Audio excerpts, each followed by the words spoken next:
This is a review and full demo of the Breville Barista Touch espresso machine. If you are looking to start making specialty coffees at home, look no further than this beautiful espresso machine. Here I am just filling up the water reservoir and then popping it onto the back of the machine. Nice and easy.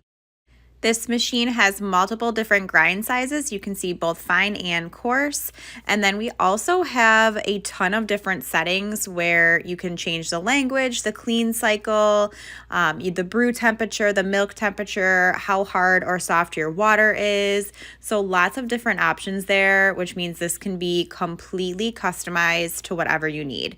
The main screen is going to show your grind option, your brew, how you want your milk to be. So everything is completely custom, which I absolutely love.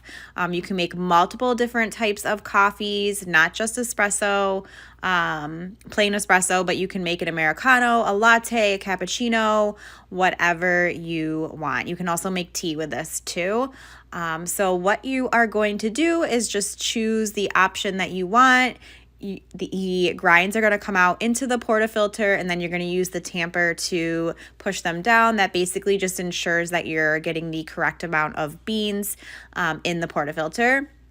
And then we popped it back on, and now you can see that the espresso is beautifully brewing into the cup here. And you can always go back and make more or whatever you'd like to do. And here it is, perfect little hockey puck that goes in the sink. And now you have two options for frothing. You can do a manual froth and have the frother held out like this, or you can actually put the frother back and the milk jug can just sit, so it's like a hands-free type of situation.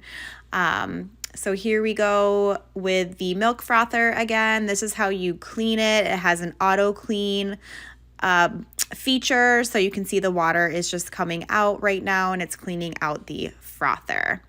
So now my latte is done. I chose to do almond milk, so I'm just pouring the almond milk in here, and then you will see that the beautiful foam will just go right on top. And of course, I am enjoying. So 10 out of 10, recommend this espresso machine.